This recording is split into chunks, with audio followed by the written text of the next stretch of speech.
So, was anyone here the last time this proposal went forward? I had a meeting here the last time. This one, yeah, you are indeed, South Bank. Yes, remember. So I had a meeting here about 18 months ago, 2 years ago, when the proposal went forward as strategic housing development, which was very different to this, but still in all, a very large scale development, which they ultimately knew wouldn't get passed and subsequently withdrew, and under new legislation brought this large scale residential development forward. It's just new legislation for large scale developments.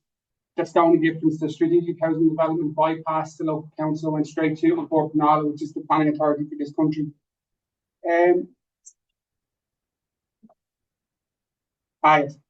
So what is planned? Firstly, the area is quite large. 60,495 square meters is the subject site. It's about 4.8 hectares, and the density is 74 people or 74.5 units per hectare. So it's quite a large development. There's 640 units in total, and there are 2 to 5 story in height, and that's the public open space. It kind of takes in the broad river at the back of Thornley there, all the way up Applewood, following the river up towards the back of Castleview River up there. And I'm going to get into the nitty gritty of it soon, just so you have an idea of what type of developments. You have 474 apartments, 219 of them are 1 bed, 255 of them are 2 beds. And then you have 34 duplexes, 18 twos, 16 threes. And then you have 132 houses, of which 8 are 2 beds, 103 3 beds, and 21 4-bed units. Dual aspect is just in terms of the actually getting multiple sides of an area. An area has to have 50% of dual aspect. So part 5 is the social housing. Car parking, which we'll get into in detail, is 501 spaces for the 640 units.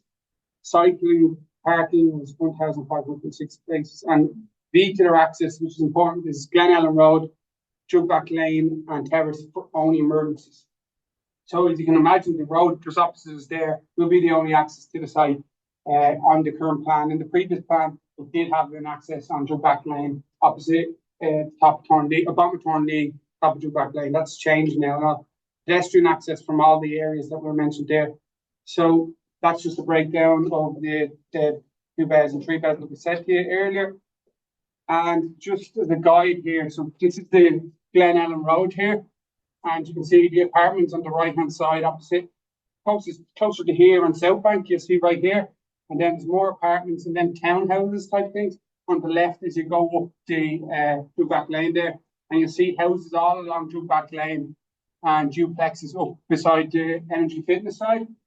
And then you will see more houses. And then the apartments kind of making up the centre and middle there. And I'll go through phasing and everything else. This is coming close to the motel effect too. Is that what we've known? Yeah, the motel right here. And I'll go through all that towards the end. So I'm going to have a health warning at this point. A lot of this isn't my opinion. These are just the facts and planning laws we're governed by. So a lot of what I discuss from now on is just the absolute laws and facts around planning and strategic infrastructure that we're governed by in Ireland. And I'm giving you the information so you can use it and utilize it in your observations when putting it forward. I could tell you all the things I dislike about it only, and you would agree with me, and we'd all be here in need, but we wouldn't have a planning basis to actually add more points. So it's important to understand the legislation that governs planning and development in the country. So the next 15 slides are very boring, but very important. And everything I argue has a planning and legislation basis. So this chair is still right. Sorry. Yeah. Sorry. So the legal documents relevant to this planning application are the National Planning Framework, the Regional Spatial and Economic Strategy, Transport Strategy for Greater Dublin Area 2042, the Department of Housing Section 28 guidelines there, the Ministerial Guidelines, Planning and Development Act 2000, which was amended in 21, and a bill just passed last week, which is actually the 2023 bill, it was only passed last week. Apartment Height Guidelines 2018, or Urban Framework Apartment Guidelines 2023, Design Manual for Urban Roads, and all the ones there. I'll go through them. Everyone thinks the Fingal Development Plan is the gospel. It's like the second last on the list of actual documents that we use for planning. But believe it or not, the one that rules them all is special planning policy requirements, SPP order 4Ds. Them and ministerial guidelines overrule everything. And unfortunately, not enough people are informed. So the no.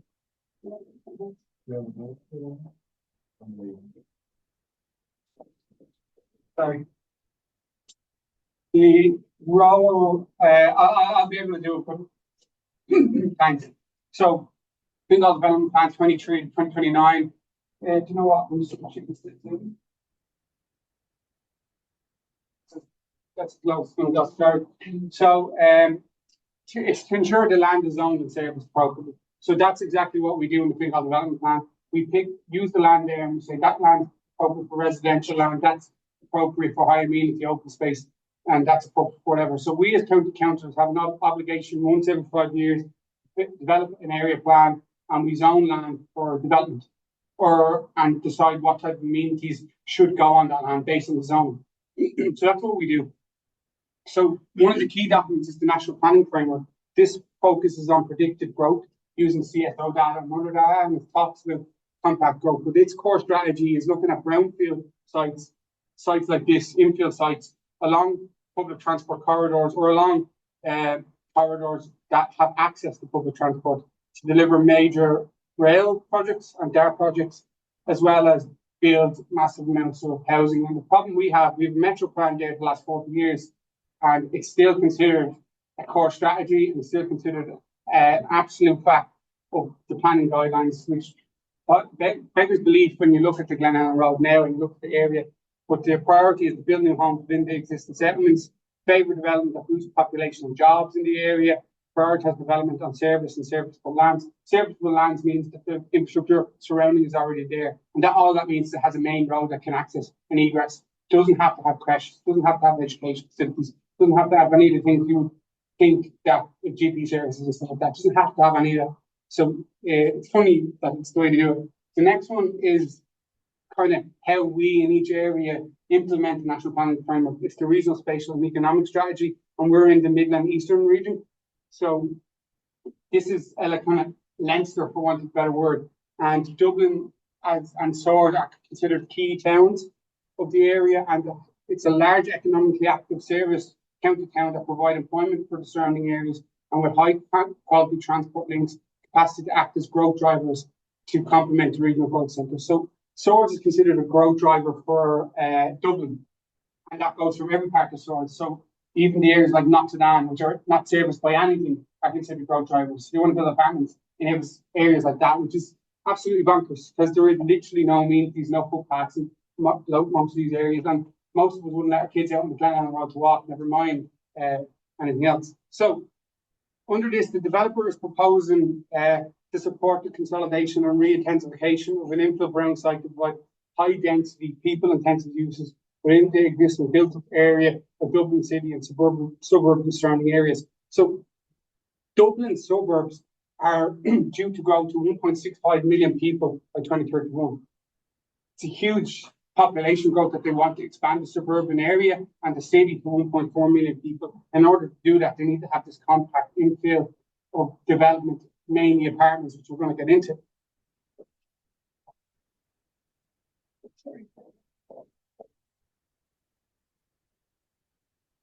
So the transport strategy for the Greater Dublin area, it looks at metro to Swords and Dublin Airport. That's the number one priority on the transport strategy. The DART expansion, electrification of lines. Lewis, the Fingal one, bus connects.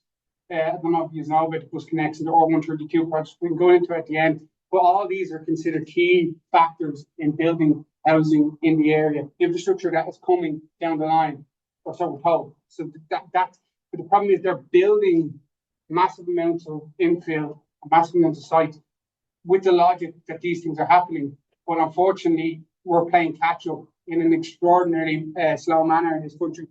Cycle networks, parking lot facilities.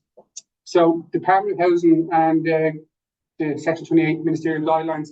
So what they look at everything and they can they use population growth, they use the economic, retail and housing strategies. So they look at the government strategies today and they can implement essentially whatever they want.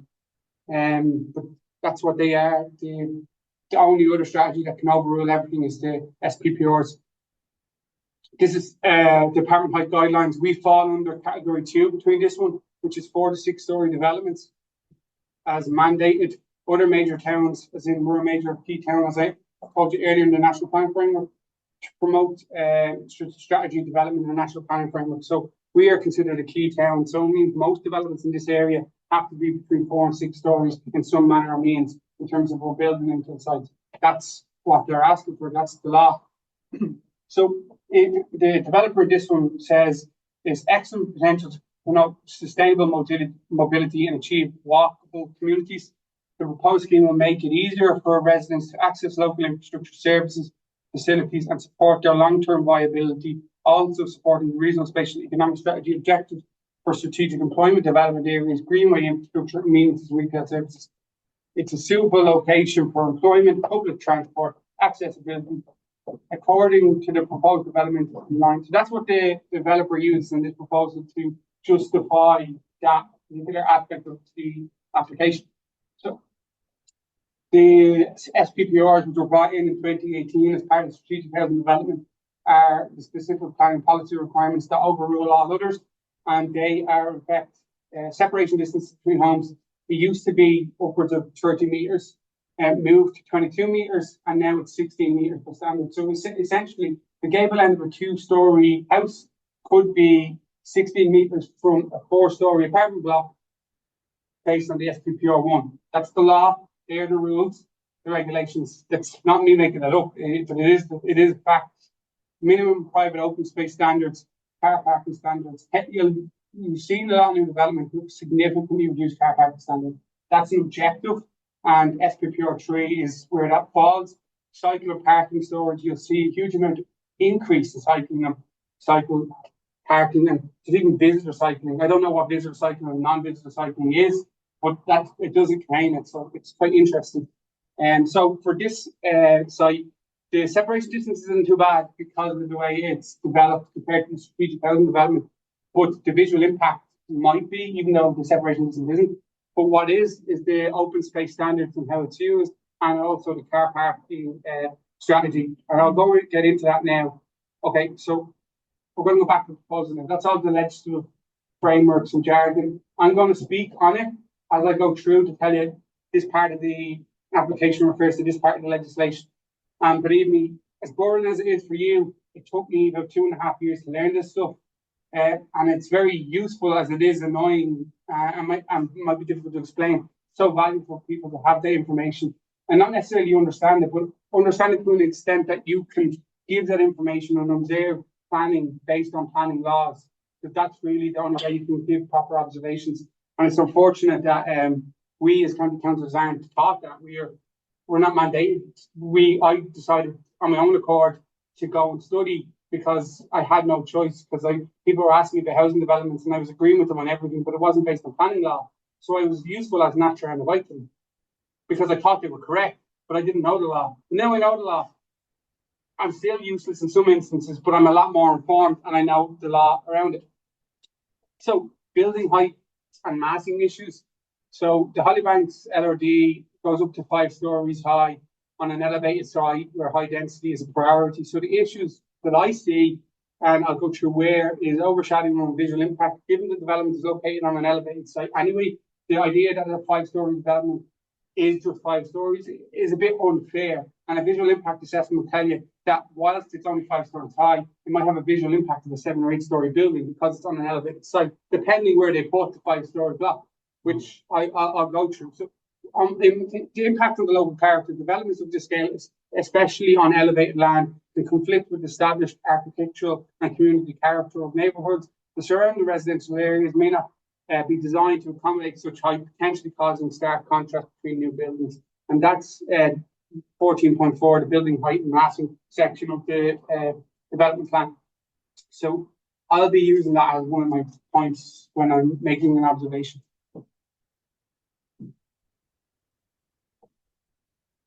Sorry. Did it skip a few slides? Oh, it's frozen. That's why. Did it go? Okay. Next one.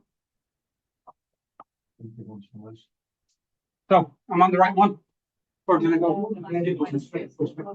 It's telling me a different thing on this screen.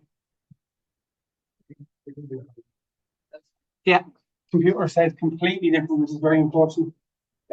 So yes, the guidelines, violations. The Fingal Development Plan and Urban Development and Building Height Guidelines emphasise that while higher buildings may be acceptable in specific urban areas, they should always respect the surrounding built environment in cases there is significant risk that the development does not integrate smoothly within the local area, both in terms of height and mass. I agree that I believe that actually falls into both of those guidelines, and I would be arguing that point.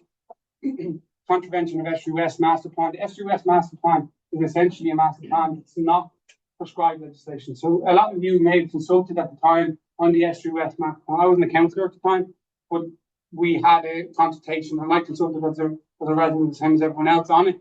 And essentially, it mandated that we should need a 3-story limit for the site. And this is in direct contravention of the 5-story. Whilst the master plan isn't in legislation, while it's still a guidance document that we can use for planning, it doesn't have a legal basis, but it's guidance, and I think it's very important. And the development plan objective, which is DMS23, limits the number of units per core to 7 units per floor to ensure a human scale. So what they're saying is for an apartment that they have to have 7 units per story. It's good planning. It makes sense. This development has up to 12 units per floor. So they're saying that the apartments themselves are too large or too wide in an area to not be respectful. So by having 7 units, the apartment in itself is like a suitable size and width for an area. Whereas if you have apartments that have more than 7 units per floor, they tend to be out of sync with characters because they're just extended lengths. Now they will argue that because it's a diagonal length and not straight across, that it's not impacting. The law is, and it's in the development plan, which is a guiding document, that it should only be 7 units, not 12. So it's another point I would make. Building height, the developer should consider stepping down the height of the building near the edges of the development, particularly on the elevated parts, to create smoother transition between existing low-rise homes and new taller structures. It's better than the last one, but it's still not good enough in my opinion. So yeah, the shadow report. That's like kind of what they talk about, Jugback Terrace, Glenallen Road, and they talk about the impact. There's a small impact in some houses in terms of overshadowing certain times of the year. They get into it from March 21st from 8 a.m. A limited number of properties are overshadowed. That's a kind of guide. They've done it over a year. There's a few different dates. So what I would say, their own daylight and sunlight overshadowing study confirms that some parts of the proposed development will have reduced access to natural light, particularly in denser apartment blocks, while the majority of the amenity space comply with the B or E guide, 3rd edition. So it's just the guide for what we call lux. It's an assessment on light, natural light, and both artificial light that's provided by streetlights. So the concern is to reduce daylight for certain units, particularly those in denser apartment blocks. So I'm actually saying not only will it affect the people surrounding the apartment blocks, the people in the apartment blocks and their own living conditions will actually be overshadowed by other apartment blocks based on the design. And that's not that good planning, in my opinion. So additionally, some outdoor spaces may suffer from overshadowing, reducing their usability, particularly at this time of year when the sun is the way it is. Shadowing is quite stark at this time of year compared to the summer months. And, kids are out at 5 or 6 o'clock in the evening. It's getting dark anyway. A lot of open space will be overshadowed by the apartments, which is not ideal. So it's a bit convoluted, but that's the way it is. So I think we should emphasise the need for daylight and outdoor sunlight for quality of living environments. The design should reconsider and address the overshadowing issues raised in this report, not just by residents affected that are already there, but residents who are due to live there. Parking standards. This is a big one. There's 640 units and 500 more parking spaces. Any of you seen my leaflet the other day? I mentioned this. But if you look at the Mountgomery one, they had 123 units and 24 parking spots. So if you think these car parking standards are bad, Mountgomery's worse. And that's only because it's on a main feeder road. The logic is funny because they say it's serviced by a bus corridor, when the only bus that service that site is 102. There's actually quite a lot of buses there here. So the logic between both actually is wrong, because one actually is more serviced by buses, the other is less. So where the parking standards are much different. So there's inadequate parking within the development may force residents to park in surrounding area. We see that already.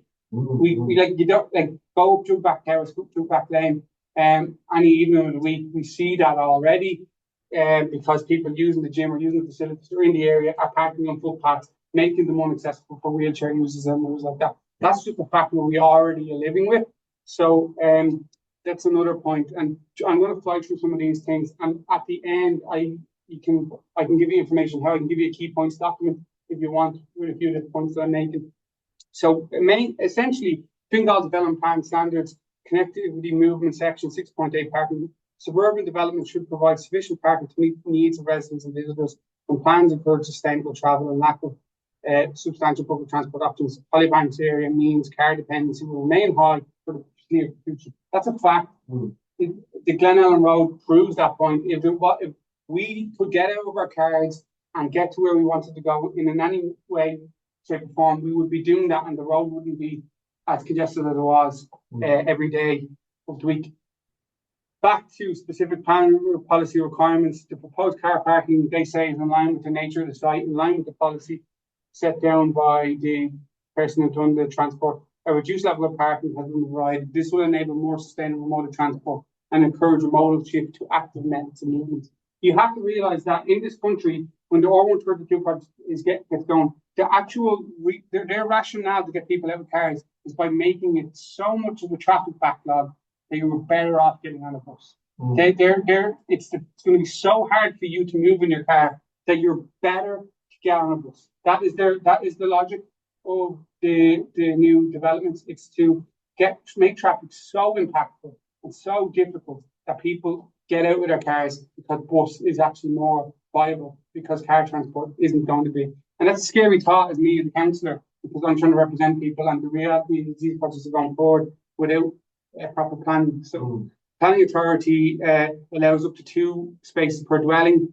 I'd say at least 1.5 per dwelling at a minimum, because some apartments won't need 2, so I can accept 2. It might be a bit high, but 1.5 should be there. But that would be my opinion on the car parking. So yeah, they justify it by saying the site is well served by public transport and with high capacity, frequent service, good links to other modes of public transport. With that group to 41A, 41C, 41X, 43, the sort of expresses, and they say it's a very efficient transport links. I'd love to say it was, but it isn't. They will say, well, they're going to have segregated bus lanes and they're going to be on their own, and the buses will be much quicker because they're not integrating with normal traffic. I don't want to get into it because I'll end up get upset. What should happen? The developers should consider increasing the number of parking spaces to match suburban demand. 20% electric vehicle charging points is not adequate if the number of vehicles. We also need improved pedestrian and cycling infrastructure to encourage sustainable travel. Parking management plan could be introduced to ensure that residents and visitors do not rely on nearby residential. That's just you can, while building the site, you can actually manage parking and realise if the modal shift is happening, you can change it with the modal shift. But if it's because it's only be a 10-15 year development, it's not going to happen overnight. So you can let that happen. But by implementing a one size fits all solution now, predicting 15 years down the road, we predicted the metro 40 years ago, didn't.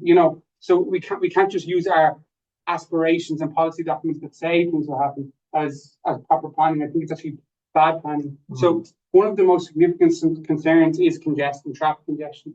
And the development is expected to add considerable number of vehicles to the area, could severely impact the busy roads of Jukback Lane and nearby routes. So the addition of 640 residential units will inevitably increase traffic. That's just, it is inevitable. I talked about it here. So the impact of Jukback Lane, transport limitations, I've already reiterated, I won't go over. The developer does mention congestion. They say phase 1 will be 100 units and is programmed to be constructed by 2026. So only the first 100 units. And then The other 540 units will be in phase 2 and phase 3. I don't know why they don't mention it in that part of the application. So it might be something I will say because they actually have 3 phases, but the top here is only 2. So this is 540 units, 16 houses, 16 townhouses. So the 100 houses of the 116 houses are being built in the first phase. So they're saying, listen, we'll build the houses first, get everyone on board, and then we're going to build all the other stuff afterwards. And they wanted to align with the SUS master plan in terms of phasing and coordinate with the operation of Metrolink. So they wanted to link up with Metrolink. But it's very hard when you have a 7-year planning permission to build 640 houses and link up with Metrolink, which is 15 years down the line at minimum. Now, I might be cynical. They say it's 10 years, but it's just gone out for consultation. So furthermore, these milestones are considered operational capacity. So they acknowledge, and I'll go into now, that some lanes are at capacity and they're going to redesign some of the roads. So they've done studies on all the roads surrounding the area. So Junction 1 is up by Glen Ellen Road. Junction 2 is still Glen Ellen Road. Junction 4 is as you come off the back of the skate park there by the fire station. Junction 5 is the roundabout, which is they're obviously not doing now, because if they were doing it now, they'd know with the Seatown Road closed, it's an absolute nightmare. And then the other junction there is the Glen Ellen junction there, bottom, beside the Motorola site. So they have acknowledged that these junctions are at capacity, and they do say that a number of junctions are at capacity. So I think it's the next slide. Sorry. Yeah, so they do propose to redesign the junctions in phase 2 to make travel easier. So this is the Badheary Road at the back of the site there, joining the Glen Ellen Road here. And then this is what is meant to be the other side of the Glen Ellen Road at the top. I can't make head or tail of it. But that's they say it's working on local area plan. But that's the redesign of the lanes. So here's the access points. So the main access point for the site is the Glen Ellen Road. For context, South Bank is here, and then the other access, emergency access only via Jugback Lane there, and connection points to where the Motorola site is, and the day surgery clinic for Performance Hospital, which is hopefully going to be open in February next year, is going to be on that site soon. So that will add traffic, but it's good development. It's in the Motorola. Yeah, it's in that site. Phase. Sorry, are we going to do it? Or? It's already there. I'm recording this, so I'll speak to that at the end. So phase 1 is prior to Metro, which is the 100, which they said earlier is 100 units, if you remember. But they're actually saying here it's 320 to 350 units. So I don't understand which it is. So I'm going to make an argument that in one part of your application you say phase 1 is 165 units. Then in this one, in the same application, you say 320 to 350. And in another one, you say it's 100. I don't know what phase 1 is. That's being honest with you, because it says 165 here. It says it's 320 to 350 here. A new school to accommodate 400 people. And it's great to have a new school, but the crash isn't delivered to the final phase.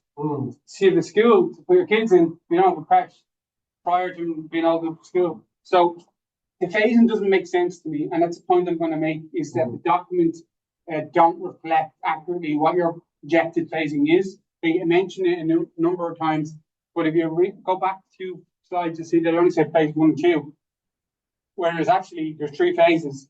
But how do they distinctly change between them? I don't know. The plans don't make sense. This is taken from a drawing. That's taken from the actual plan. So the actual written text and the drawings don't add up. So here's another example. Phase 1 is 100 units, 540 units is phase 2. Phase 3 isn't in this one. Now they're saying they give you the people, 304 people, 1,642 people. Overall, you're talking about a population increase of 1,946 people by the end of this. Your opening year, phase 1 is 2026. Phase 2 opening year is 2030. And I don't know where phase 3 is. And I don't, but phase 2 is meant to be Metro. Metro isn't open in 2030. So I'm a bit confused by it all, and I will make that point very clearly in my observation. So just so you understand, the Glenelg Road is here, jump back lane right here. This is phase 1. This is phase 1. This here, the apartments of phase 2, townhouses and apartments in phase 3. So does that make sense to you? The orientation there? No. Where are we now? So we are here. So this is jump back lane. Okay, this is phase 1. Phase 2 is here. So phase 2 is going to impact more on South Bank because it's more visually impactful rather than anything else. Phase 3 is up the back of Thornley, heading towards Applewood, Thornley, and then phase 1 captures the Broadmeadow River, which is a lot of issues with. But anyway, we'll talk about that. So wastewater and stormwater management. The proposal includes a stormwater tank near flood-prone lands. This raises significant concerns about potential increased flooding risk, particularly during heavy rainfalls. They applied for an application separate to this for a tank at the site and was granted. So the development plan emphasised the need for robust infrastructure to handle wastewater and stormwater, particularly in areas prone to flooding. It remains to be seen whether this area has capacity with the increased use that the site will have, whether it can do that. And projections are only projections, and I'm not here to diminish the projections, but history has shown us that we're not the best projectors against in this country. The proposed location of waste and foul water facilities close to residential use violates the buffer zone guidelines, which could lead to health and safety issues. So yeah, because of the foul water treatment facility being located more or less on an open space site close to residential development, it goes against good planning, and I mentioned that there. And then environmental concerns, flood risks, as I said, the stormwater, sustainable drainage solutions. All developments now have to have sustainable urban drainage. You'll notice new developments, they'll have a green space that's like a bevel, has like a little hole in it, it's nearly like a swimming pool. And that's for floods. So now all the drains in the housing estate will actually lead into these sites so that if there's severe rainfall, that green space and open space floods rather than the shores overflowing like in older estates and everything else. So it works well, but that type of site and that area, then floodplains aren't considered open space provision. And developers are cute at saying this is part of our open space, when actually it's not. Part of your flood and your drainage network. And it's urban drainage network. So that's a big issue here.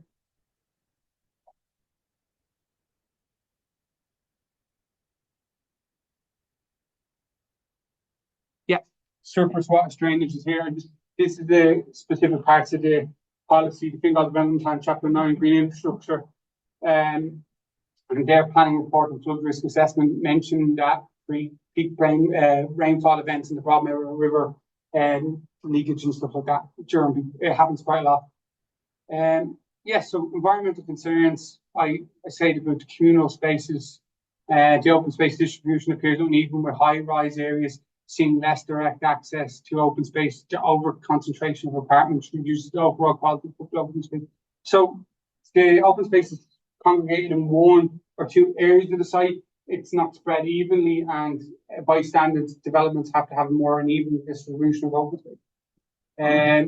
Delayed provision of public amenities. I said earlier, omission of childcare facilities at the early stages, I think is counterproductive. It goes against good planning policy. The creche. Now they're talking about building a school without a patron, without any application. And this is why Department of Education and all these departments should be feeding into these developments and saying we can provide schools at these locations.